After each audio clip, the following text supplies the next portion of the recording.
A very good evening to you. This is the Hot Seat, and for the Newsfirst team, I'm Jamal Ratnayaka. Today, I'm joined by Sashi Dimel, Senior Manager for Programs, and she's part of Transparency International Sri Lanka. A very good evening to you, Sashi. Good evening. So, Sashi, now talking about bribery and corruption. That's not something that's new to the people of Sri Lanka, isn't it? So, and in the recent times after the 26th of October, we saw a lot of MPs crossing over and allegations of bribes being given to MPs to cross over, sometimes in the volume of 500 million rupees and so on and so forth. And we even got several evidence of telephone conversations between certain MPs requesting for bribes and so on. So, Sashi, my question to you is, how bad is it in Sri Lanka? Let's look at the bigger picture. How bad is it in Sri Lanka? Crossing over from one party to another is not a new thing in Sri Lanka. We've seen this happening for many years. But with what happened on October 26th, with the two main factions having to show a majority in parliament, crossing over became ever more important, and both factions as we all know, were scrambling to show a majority in parliament, and then allegations of voter buying or buying over of MPs came to light. And it is really unfortunate because people do vote for these elected representatives. There are representatives who are supposed to be going to the parliament to represent our views, and they should not be crossing over, let alone be crossing over for money. Yes. But what I think the people in the country need to focus on is, in the Bribery Act of Sri Lanka, crossing over for money or getting monetary inducements for this sort of gain is actually considered as offence. Section 14 of the Bribery Act specifies this as an offence, and with so much of allegations in the air and supposed evidence also available, it is extremely important for the authorities such as the Bribery Commission to take action, because this is a case of public accountability, public's vote, public's voice being challenged. It's a corruption of the public's mandate given to the politicians. So it's extremely concerning that elected representatives are being bought over like that the leaders of this country are offering bribes amounting to 500 million in US dollars in certain cases. So it's extremely alarming. So talking along the lines of bribery and corruption, it has been happening for ages. We know that it has been happening, and there are several court cases. There have been people who have been taken up to court against this, but we don't seem to be heading anywhere, do we? Because decisions are yet to be given, and they don't seem to be expedited at all. But what is the reason for this? I think if you take it overall, there is a case of court delays in Sri Lanka. So whether it's a bribery case or a criminal case or even civil cases, we see a significant delay in court proceedings, and that is why there was a judicial amendment that was brought in to look at corruption related cases in a continuous manner through a trial at bar. However, there are concerns as to how these cases are being selected and on what basis, because it's important to ensure that the judiciary is not being used for political gain. Yes. On the other hand, we have seen improvement in corruption related prosecutions. If you go to the website of the Bribery Commission, they do list out ongoing details of ongoing prosecutions and whether the cases have been resolved. And interestingly, you do find people, for example, who have taken or given a bribe of 5,000 rupees being being given a sentence of 5 years or 25 years rigorous imprisonment. Yes. And so on. So it's not that the cases are not being heard. I think there is a backlog, and the Bribery Commission is also trying to get through the backlog and taking the cases forward. However, we don't find big fish getting caught in the nest also. So there is a public faith issue and questions as to whether the Bribery Commission is expediting investigations as much as they can. Okay. So in all of this, in regulating all of this, what is the role of Transparency International Sri Lanka? What do you all do to sort of bridge the gap between those who have actually faced who have allegations against bribery and corruption, to take them to a court of law? What does Transparency International Sri Lanka do? Yeah, so Transparency International Sri Lanka is an advocacy organization that does a number of things. So one is we do provide free legal advice to citizens who have faced corruption, and if citizens do come to us with evidence of corruption, we do help them to file complaints with the Bribery Commission. We ourselves do file complaints with the Bribery Commission. So for example, with the recent allegations that have come forward over MPs being bought over, we have filed a complaint to the Bribery Commission. And we have received the acknowledgement from the Bribery Commission indicating to us that investigation will be started. We also use the right to information to get information about ongoing misappropriation, to find out whether money is being, government money, taxpayer money is being spent wisely, appropriately, and when we do find out discrepancies, we do contact the relevant authorities, and if there's clear evidence of corruption, we do then forward the information to the Bribery Commission and also share the information with the public, because it's really important for the public to know what's going on, because at the end of the day it is their tax money, and also they are the ones who elect these representatives to their respective positions. So on the other hand, we also are advocating for new and stronger laws. So for example, regulations to look at campaign finance and political finance, and this case of voter buying or inducements to MPs really does connect up with the lack of campaign finance and political finance laws in Sri Lanka. Another thing that we are strongly pushing for is removal of the secrecy provisions in the asset declaration laws, where we can really understand, we can really find out whether MPs have been earning money outside of their particular role and through illegal means by actually reviewing the asset declaration documents. Right. With that, we cross over for a short commercial break. Stay with the hot seat. Welcome back to the hot seat. We're in discussion with Sashi Dimel. She is the senior manager for programs. She's affiliated to Transparency International Sri Lanka. So Sashi, as we were talking before the break, we were talking about campaign finances and asset declaration. So let's start off with asset declarations. Now, as everyone knows, we have to declare our assets every year to the Inland Revenue and or your employer and so on. With MPs, does that happen? Yes, since 1975, we've been having an asset and liabilities declaration law where MPs and public officials have to declare their assets and liabilities. And in the 1980s, there was an amendment that was brought giving public access to the asset declaration document as well. So it's really interesting because the asset declaration document is quite detailed. So you have to put in your account details, how much you have in your accounts, the number of property you have, even to the extent of specifying the jewelry that your spouse holds. But the interesting bit of it is, even though somebody from the general population can spend 750 rupees and access a copy of the asset declaration, that person can't show it to anyone. And if they do, they can, it's either a 2-year imprisonment or a 2,000 rupee fine that they have to face. So what is that? Is there a provision?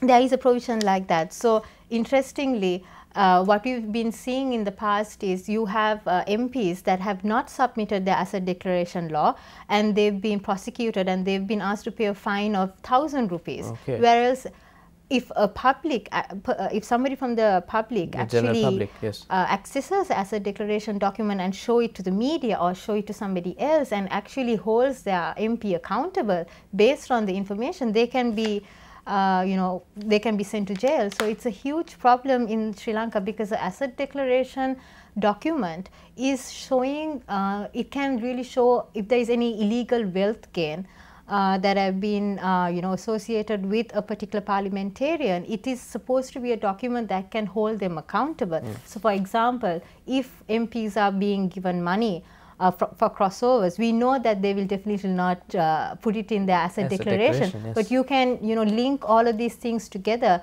and make a complaint to the Bribery Commission. But how can you make a complaint to the Bribery Commission if you're not allowed to discuss these things in the media, to analyze it, to bring groups of people together to look at certain documents? So it's a huge problem in Sri Lanka, and it's something that we know the Bribery Commission is also looking at revising, so that the asset declaration will be put in an online platform and that everyone will have access to the relevant information. There will be full transparency. Exactly. That is something that the Bribery Commission is working on as far as we know, and it's something that Transparency International Sri Lanka is also strongly advocating for.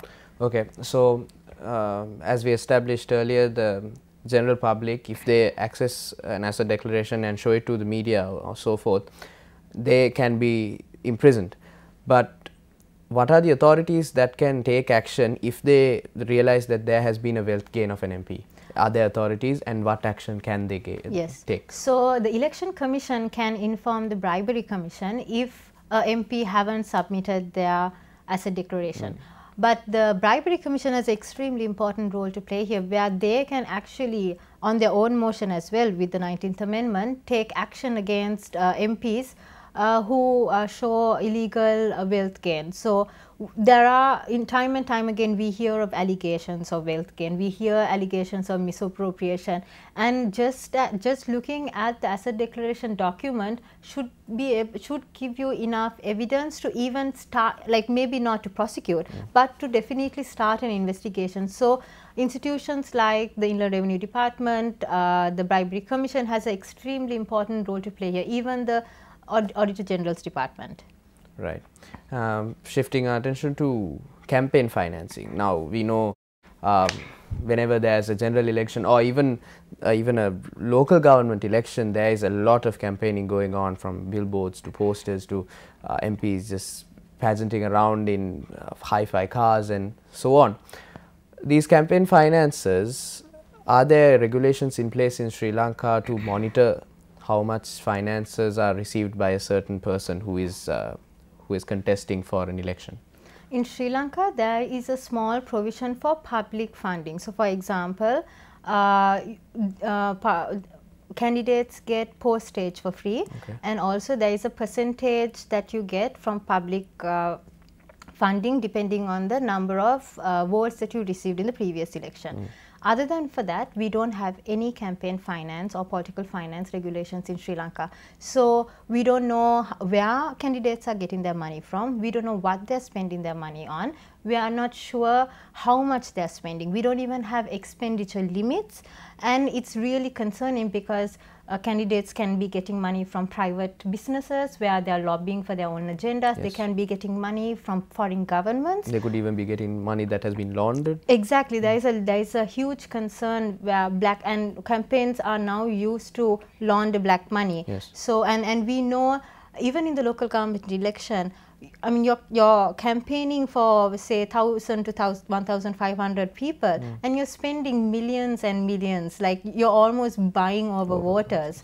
So campaign finance regulations is a must in Sri Lanka because we're a small country. We do not need to be spending so much. We don't need to be plastering the entire country with cutouts and billboards. We are buying media. We are completely covering newspapers with ads, and we know how much a newspaper ad costs. So I think it's important for the public also to make these calculations. It's not that they don't know about it. Really need to think about, you know, why is this person spending like 10 million rupees to get my vote? Is it really because they want to, you know, hold up my interest, or is it something else? Maybe it's to, you know, for unnecessary gain that they are not even recording in the asset declarations. With that, we cross over for another short commercial break. Stay with the hot seat. Welcome back to the hot seat.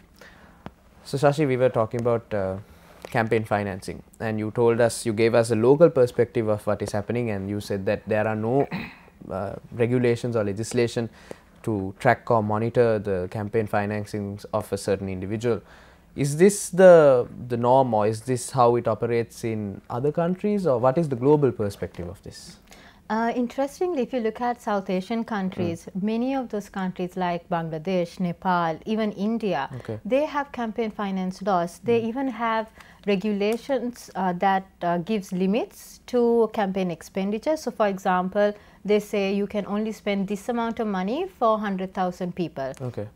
And there are very strong laws, and if you don't abide by these laws, you know, it can really affect your seat in parliament or whatever elected body that they're running for. So campaign finance is not a new thing. It's similar to right to information, where Sri Lanka ultimately became the last country in South Asia to have a right to information law. It's similar to that. So campaign finance is not something new, and it's something it's really important, especially because a voter needs information. They need to make an informed choice at the polls. So where their candidate is getting money from, what are they spending this money for, is extremely important information for a voter to take a choice to make their decisions at the polls. So it's something that we really need to expedite and have in Sri Lanka. So as per your knowledge, are there any steps being taken, or is there something in the pipeline to introduce campaign finance laws to our country, according to your knowledge? There have been quite a number of discussions on campaign finance. Movements such as the March 12th movement that talk about clean and responsible politics have been advocating for campaign finance regulations. So has Transparency International Sri Lanka. And we know that it is a strategic priority for the Election Commission as well. There is a cabinet paper that the Election Commission has put forward, yes, on campaign finance. So what we are talking, and it's really important that the disclosure element, not just limiting expenditure, but the disclosure element of campaign finance need to be strengthened, and it is something excuse me, that different authorities are pushing for. Right. Okay, so Shashi, let me ask you finally, the bribery commission, that is, the bribery commission can take up cases and of bribery and corruption. So what is the method in which the commission can take up cases? Does it have the legislature, or does it have the power to take up cases on its own, or do they have to wait until someone comes forward with such an allegation? So what is the process? Can you brief us on that as well? So the 19th Amendment to the Constitution greatly increased the powers of all independent commissions, including the Bribery Commission. Yes. It gave the Bribery Commission something that they didn't have before, and that is to start investigations on their own motion. So for example, what we are facing right now, since 26 October, the Bribery Commission can on their own initiate an investigation, and we really strongly call upon the Bribery Commission to let the public know whether such an investigation has been started, because we are facing a national crisis. We are in a situation where the voters' power is being corrupted, where parliamentarians are being bought over, where people are struggling to show the majority in parliament. And the Bribery Commission really owes it to the public to show some faith and some accountability, and really inform whether an investigation has been started or not. Another problem that we know the Bribery Commission faces is that they often say that they are bound by secrecy provisions. And in this case, I think they can't divulge information regarding the investigations, but they can still tell people whether investigation has been started. But isn't that a lack of transparency from their side? Don't you think that is, unequal treatment or something like that? Isn't there yes, a loophole there? The thing is, independent commissions, I know they have their independence, but they have to ultimately be accountable to the public also. Exactly. And they have to also build public faith in their systems. Institutions such as Transparency International have gone to the Bribery Commission. We have made a complaint and we have received acknowledgement. But even for us, we need to know that the Bribery Commission has taken our complaint seriously, because of the serious nature of the complaint and the crisis situation the country is in. And they need to let us know, okay, our investigation has been started. And we also want to know whether the President himself has actually made a complaint to the Bribery Commission, because the President in his recent statement talked about the commercialization of MPs. And if he is acknowledging this as a problem, if he is admitting that this allegation is going around, we would also like to ask the President whether he has made a complaint to the Bribery Commission himself, and then from the Bribery Commission, what steps that they have taken to address this issue. Right. Okay. So basically, the role of Transparency International is to get the affected party and bridge the gap between them and the legal authority, right? So how bad is it when it comes to grassroots? Now we've already spoken about how bad it is coming higher up the ladder in Parliament and in state institutions. How bad is it in other areas, in rural areas of the country? How bad is this bribery and corruption allegations? I think bribery and corruption is it's a disease that have affected every part of society. It's not just in urban areas or in Colombo. Every part of society is affected by it.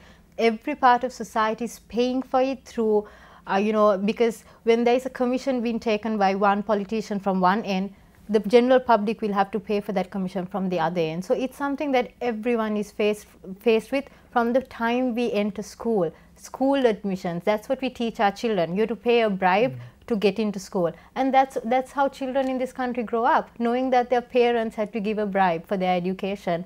So it's a huge problem that we all have to come together to fix. Right. So today we were joined by Sashi Dimel. She is the Senior Manager of Programs attached to the Transparency International Sri Lanka. We thank you very much, Sashi, for joining us and sharing your insights on bribery and corruption. That's all from the hot seat for tonight. Take care and a good evening.